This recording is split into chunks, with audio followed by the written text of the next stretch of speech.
Hello hi welcome नमस्ते, मेरा नाम है ऋतिक और आज हम फिर से बात करने वाले हैं एक और इंटरेस्टिंग कंसेप्ट की। तो ये वीडियो उन बच्चों के लिए मोस्ट इंपोर्टेंट होने वाली है जिनका बीए प्रोग्राम में सेकंड सेमेस्टर एग्जाम अब होने वाला है।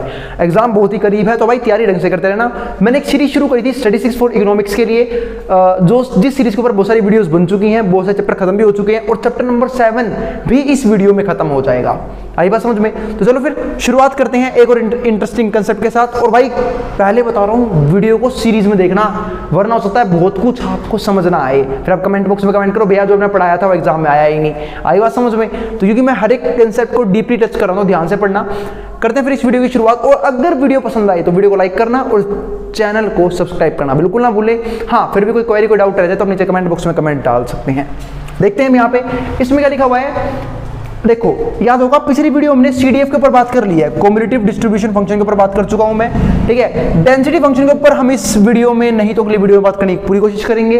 ठीक है, एक्सपेक्टेड वैल्यू भी बता चुका हूं। इस वीडियो का मेन काम है वेरिएंस सिखाना कि वेरिएंस क्या होता है। तो चलो फिर शुरुआत करते हैं आज की इस इंपॉर्टेंट वीडियो की। वेरिएंस निकाला समझेंगे हम यहाँ पे। तो अब ये रहा एक question, a coin is tossed 4 times, एक सिक्के को हमें 4 बार उछालना है। ठीक है, इस रैंडम वेरिएबल एक्स, वो इस क्वेश्चन का क्या बनेगा, रैंडम वेरिएबल एक्स बनेगा। यानी कि रैंडम वेरिएबल एक्स क्या है? ठीक है, अरे हाँ, एक सिक्के को 4 बार उछाला है 4 times, is random variable of x is number of heads. Change कर लो थोड़ा सा, number of heads. Number of heads हमारा क्या है इस केस में, नंबर ऑफ रैंडम वेरिएबल है इस क्वेश्चन के लिए। तो चलो फिर, तो रैंडम वेरिएबल एक्स तो मिल गया हमें, वो क्या है, नंबर ऑफ हेड्स। अगर सिक्का 4 बार उछला है तो, पर वो सब तो बात की बात है, पहले हमें क्या बनाना होगा, सैंपल स्पेस। सैंपल स्पेस कैसे बनाओगे? देखो भाई, 4 बार सिक्का उछला है तो मैंने आपको total number of elements in sample space का फॉर्मूला समझाया था, 2 की पावर n, है ना। और 2 की पावर n क्यों? क्योंकि भाई सिक्के में 2 ही पहलू होते हैं, तो हेड आएगा टेल आएगा, तो 2 की पावर n। और n की जगह क्या आएगा कि सिक्का कितनी बार उछाला गया है, तो 2 की पावर 4, 16 हमारा आंसर आ गया।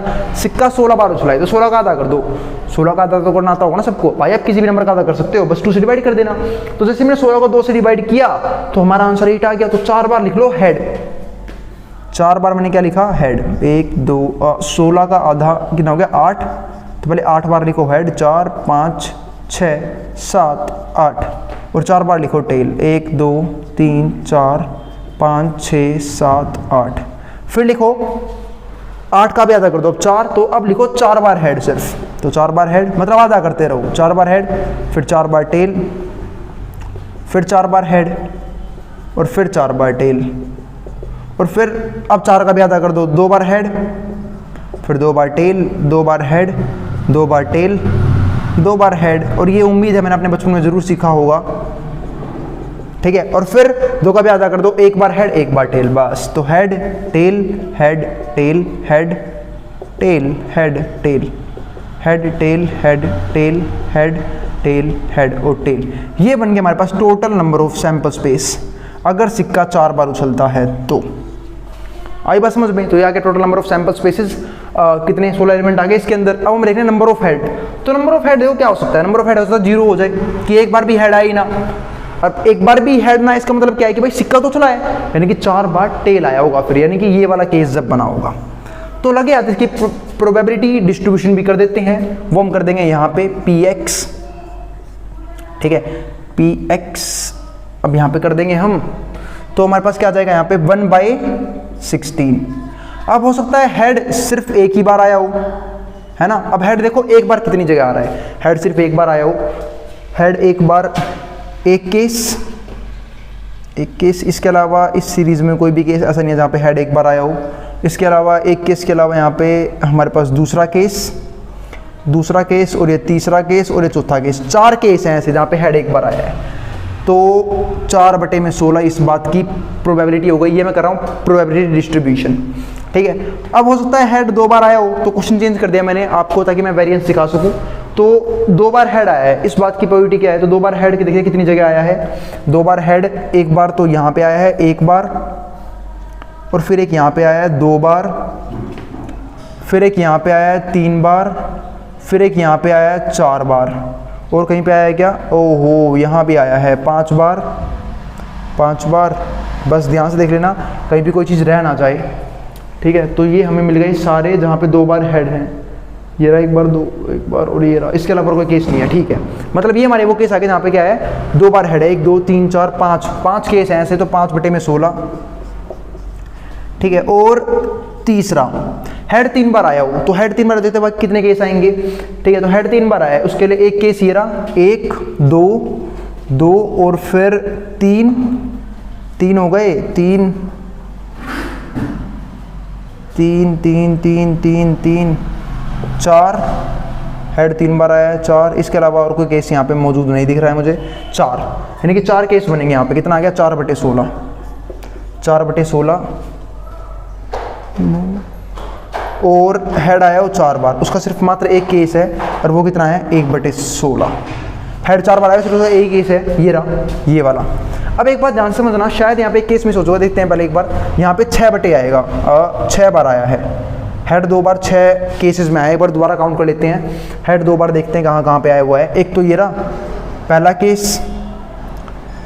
केस, और फिर हेड आया दूसरा केस, फिर तीसरा केस, और फिर यहाँ पे चौथा केस, और फिर यहाँ पे 5वां केस, और फिर यहाँ पे 6ठा केस। 6 बार आया है। बात भी आपको गलती का पता कैसे लग गया, आ रहा है भाई, इन सबका टोटल कर लेना। मैंने आपको 1000 बार ये बात समझाई है, जैसे ही आप प्रोबेबिलिटी को डिवाइड कर दो, सभी में रैंडम वेरिएबल्स में बांट दो, तो इन सबका सम कर लेना। क्योंकि 3 कंडीशन होती है। पहली बात तो क्या, प्रोबेबिलिटी आपकी 0 से लेकर 1 के बीच में होनी चाहिए, यानी कि ना तो नेगेटिव होगी ना 1 से बड़ी होगी, वो तो बनी नहीं रही। इन सबका सम भी बनाना चाहिए। अब देखो नीचे वाले सबका सब सेम है, 4 और 1 5, 5 और 6 11, 11 और 4 कितने हो गए, 15 और 1 16। इससे मुझे पता लग गया था कि यहाँ पे कोई ना कोई गलती हुई है, और वहाँ पे मैंने देख लिया था एक छूट रहा है। तो यहाँ पे कितना आ गया हमारे पास, ये बन गया हमारा प्रोबेबिलिटी डिस्ट्रीब्यूशन। किसका, जब रैंडम वेरिएबल x में क्या था, नंबर ऑफ हेड्स, और सिक्का कितने बचा, 4 बार उछला है। और अगर सिक्का 4 बार उछला है तो यही 5 बनेंगे कि हेड हो सकता है 0 आ जाए, एक बार भी हेड ना आए, हो सकता है 1 बार हेड आए, हो सकता है 2 बार हेड आए, हो सकता है 3 बार आए, हो सकता है 4 बार आए। 5 बार तो नहीं आएगा ना मेरे भाई, जब सिक्का उछला ही 4 बार है तो 5 बार तो हेड आ ही नहीं सकते। तो ये बन गया हमारे पास टेबल बन गई किसकी, प्रोबेबिलिटी डिस्ट्रीब्यूशन की। अब चलते हैं अपने नेक्स्ट स्टेप पे। अब नेक्स्ट स्टेप में हमें क्या करना है, तो हमने ये निकाल दिया हमारा रैंडम वेरिएबल x का प्रोबेबिलिटी डिस्ट्रीब्यूशन। अब हमें निकालना है इसका पहले मीन निकालते हैं, क्योंकि मीन निकालना भी जरूरी है आपको वेरिएंस निकालने से पहले। उससे पहले मैं एक बार इसी क्वेश्चन से ना CDF फिर क्लियर कर देता हूँ, ठीक है। CDF जिसको आता है वो इस वीडियो को इस पार्ट से थोड़ा सा स्किप करके आगे बढ़ जाए, ठीक है। तो CDF मैं बता देता हूँ, आप CDF कैसे निकालोगे। वैसे एक क्वेश्चन एक्स्ट्रा ही हो जाएगा, कोई दिक्कत नहीं है, प्रैक्टिस हो जाएगी आपकी आप लोगों की। अब CDF का मतलब क्या होता है, क्युमुलेटिव डिस्ट्रीब्यूशन फंक्शन। तो देखो पहले केस में तो प्रोबेबिलिटी डिस्ट्रीब्यूशन और CDF दोनों सेम होता है, यानी कि 1/16 यहाँ पे आएगा। अगले केस में आपको इन दोनों को जोड़ना होगा, तो 1/16 4/16, नीचे वाले सेम है, 4 और 1 कितने हो जाएंगे, 5 5/16। अब तीसरे केस में तीनों को जोड़ना पड़ेगा, इससे बड़े इसमें ये जोड़ लो, तो 6 और 5 कितने, 11 11/16। अब इस केस के आपको सबको जोड़ना पड़ेगा, इसमें जोड़ लो सीधा, 11 5 15/16, और फिर इसमें ये जोड़ लेना, तो कितना आ गया, 15 और 1 16, 16/16, 1 आ गया आंसर। तो इसका ध्यान रखना, मैंने आपको पिछली वीडियो में ये बात समझाई थी, अगर 1 नहीं आ रहा है इसका मतलब आपने कहीं ना कहीं मिस्टेक करी है CDF निकालने में। अब हम चलते हैं अपनी एक्सपेक्टेड वैल्यू निकालने के ऊपर, और फिर हम बात करेंगे किसके ऊपर, वेरिएंस के ऊपर। अब एक्सपेक्टेड वैल्यू निकालनी है आप लोगों को, तो क्या करोगे आप एक्सपेक्टेड वैल्यू के लिए, समझते हैं उसे। तो मुझे निकालना है एक्सपेक्टेड वैल्यू, यानी कि EX, ये निकालना है। तो इसके लिए बहुत आसान सा कंसेप्ट है, क्या कि मल्टीप्लाई कर दो भाई। किसकी मल्टीप्लाई करोगे, ठीक है, इसकी मल्टीप्लाई कर दो, किससे, उसकी प्रोबेबिलिटी डिस्ट्रीब्यूशन से। तो बस आपको जैसे 0 है, इसकी डिस्ट्रीब्यूशन कितनी है, ये 1/16, तो कितना आ गया यहाँ पे, 0 ही आ जाएगा। मल्टीप्लाई कर दो इसकी और इसकी, 0 आ गया। इसकी से मल्टीप्लाई करूंगा तो 4/16 यूं का यूं आ जाएगा। इसकी से करूंगा तो ऊपर वाले के ऊपर वाले से मल्टीप्लाई करना भाई, 6 दूनी 12, 12/16 रहने दो। फिर ऐसे इसकी से करोगे 4 दिए 12, 12/16, ये भी रहने दो। फिर इसकी से करोगे 4/16, यानी कि 4 1 4, नीचे 16, ये आ गया हमारे पास। तो ये 4 हमारे क्या आ गए, एक्सपेक्टेड वैल्यू। एक्सपेक्टेड वैल्यू आ गई भाई। देखो एक्सपेक्टेड वैल्यू को हम बोलते हैं मीन। एक्सपेक्टेड वैल्यू को हम नाम देते हैं किसका, EX। इसको हम एक चीज से और बोल देते हैं, इसे हम बोलते हैं म्यू, ठीक है। मैं इसे प्यार से म्याऊ बोलता हूँ, सिंबल होता है ग्रीक का एक, आई बात समझ में, इसे म्यू बोलते हैं, उसे म्यू से भी दिखाते हैं कई बार। तो अगर आपको ये सिंबल आ जाए तो अभी समझ जाना आपको एक्सपेक्टेड वैल्यू निकालनी है। इसे मैं प्यार से म्याऊ बोल देता हूँ, ठीक है। तो एक्सपेक्टेड वैल्यू है ना भाई, अच्छा सा नाम है इसका। अब एक्सपेक्टेड वैल्यू अब क्या करनी है, निकालनी है, तो इन सबका समेशन कर दो, क्योंकि एक्सपेक्टेड वैल्यू का जो फॉर्मूला होता है सिग्मा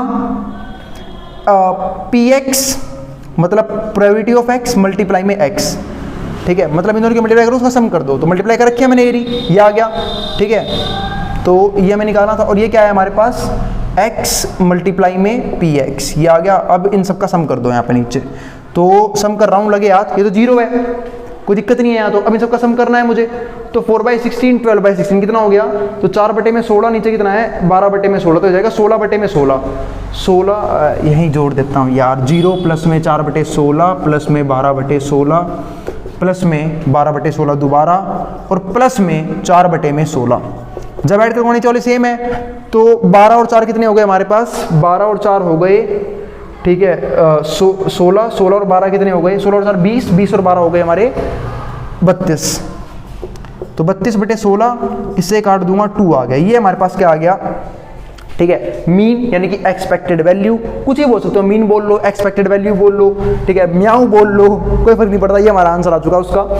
इसके बाद में बात करनी है वेरिएंस की। वेरिएंस के लिए आपको एक काम और करना होगा, आपको निकालना होगा एक्स स्क्वायर मल्टीप्लाई में पी एक्स, आपको ये निकालना होगा पहले, मतलब एक्स स्क्वायर के में पी एक्स से मल्टीप्लाई करनी है। हाँ ठीक है, तो एक्स स्क्वायर हमारा देखो, एक्स स्क्वायर हमारा लगे हाथ में, यहाँ पे एक्स स्क्वायर निकाल लेता हूँ, तो 0 का स्क्वायर 0 हो जाएगा। उम्मीद है स्क्वायर करना सबको आता होगा। स्क्वायर करने का मतलब होता है उसी चीज को उसी चीज से मल्टीप्लाई कर दो, यानी कि 0 की 0 से गुणा 1 आ गया, 1 का स्क्वायर 1 × 1 1 ही रहेगा, 2 का स्क्वायर 2 × 2 4, 3 का स्क्वायर 3 × 3 9, 4 का स्क्वायर 4 × 4 16, ये आ गया। इसकी मल्टीप्लाई कर दो अब प्रोबेबिलिटी डिस्ट्रीब्यूशन से, तो 0 गुना में ये 0 ही रहेगा, 1 गुना में ये 4/16 ही रहेगा, कोई दिक्कत नहीं है, और 4 गुना में ये 6 तो 24, 24/16 आ जाएगा यहाँ पे। फिर 9 गुना में 4 36, 36/16 आ जाएगा यहाँ पे, ठीक है। और इसकी जब मैं से करूँगा 16 गुना में 1 16, 16/16 आ गया, 16/16 यानी कि 1 आ जाएगा। ये सीधी सी बात ये है, वैसे काटने की जरूरत नहीं क्योंकि ऐड भी करना है हमें भी इसे, तो ये आ गया 16/16, ये आ गया। इसका ध्यान रखना बस। अब तो ये आ चुका हमारे पास एक्स स्क्वायर पी एक्स। जो फॉर्मूला होता है ना वेरिएंस निकालने का, अब उसको ध्यान से समझते हैं। वेरिएंस निकालने का जो फॉर्मूला होता है वो होता है सिग्मा ई एक्स स्क्वायर। देखो ध्यान से, अगर मैं यहाँ पे बात करूँ तो ये हमारी एक्सपेक्टेड वैल्यू थी जिसे हमने दिखाया ई एक्स से। इस एक्स का मतलब होता है कि भाई यहाँ पे सिर्फ एक्स था, क्या निकालते वक्त, मीन निकालते वक्त, एक्सपेक्टेड निकालते वक्त। यहाँ पे क्या हो जाएगा ई एक्स स्क्वायर, मतलब अब एक्स स्क्वायर से निकला हुआ आंसर है उसका समेशन माइनस में सिग्मा, ठीक है, या फिर मैं इसे बोलूँ ई एक्स का होल स्क्वायर, ठीक है, या फिर सिग्मा ई एक्स का होल स्क्वायर। ये आ गया हमारे पास जो भी अपने मीन निकालना है। आई बात समझ में, तो इसमें से माइनस कर दो जो ये मीन निकाला है। इसे बोल भी सकता हूँ मैं, किसमें से आप माइनस करोगे, जो भी आपने मीन निकाला है। और मीन क्या है उसके ऊपर बात कर लेते हैं, ठीक है। तो ये आ गया हमारे पास, तो अगर मैं इसको दोबारा लिखूँ एक बार तो ये बनेगा ई एक्स, या ये एक्सपेक्टेड वैल्यू एक्स स्क्वायर रखा था हमने इसमें, और यहाँ पे आ जाएगा ई एक्स का होल स्क्वायर, ठीक है। तो सीधी सी बात है, ये निकाला है, ये रहा, इसका सम कर लो अब यहाँ पे, पहले सम करोगे आप इसका, तो ये बनेगा 4 और 24 28, 28 और 36, तो 8 और 6 14, मतलब 28 36 और 8 44, 44 और 20 कितने हो गए 64, 64 और 6 हो जाएगा हमारा, क्या नाम है 70, और 10 80, 80 हो गया हमारे पास ये। तो ये तो आ गया हमारे पास कितना 80/16, तो 80/16 डिवाइड कर दूंगा तो 5 आ जाएगा, 5 आ गया। और माइनस में करना है ये क्या, मीन का स्क्वायर यानी कि एक्सपेक्टेड वैल्यू का स्क्वायर। अब एक्सपेक्टेड वैल्यू जो थी वो कितनी आई थी 2, एक्सपेक्टेड वैल्यू कितनी आई थी हमारे पास 2, तो 2 का स्क्वायर करूँगा कितना आ जाएगा 4, तो 5 में से 4 या कितना आ गया 1। तो ये हमारा सिंपल सा फॉर्मूला था, वैल्यू पुट कर दी, बस ये आ गया।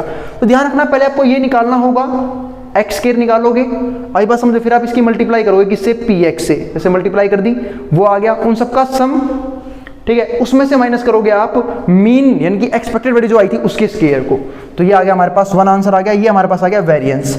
और लगे हाथ में एक चीज समझा देता हूं, वो है स्टैंडर्ड डेविएशन यानी कि एसडी। याद होगा एसडी का फॉर्मूला मैंने बहुत पहले बताया था पुरानी वीडियोस में कि एसडी निकलता है अंडर द रूट वेरिएंस करके। तो अगर आप यहाँ पे इसका एसडी निकालोगे तो √1 1 ही होता है, आई बात समझ में। तो ये हमारे पास क्या आ जाएगा इस क्वेश्चन का स्टैंडर्ड डेविएशन। तो यहां से हमने ये बात समझ ली, कम्युलेटिव डिस्ट्रीब्यूशन फंक्शन इनकी CDF कैसे निकलता है, डेंसिटी फंक्शन की बात ऊपर मैं एक सेपरेट वीडियो बनाऊंगा अलग से, थोड़ा सा इंपॉर्टेंट टॉपिक है, ग्राफ से समझाऊंगा उसे मैं।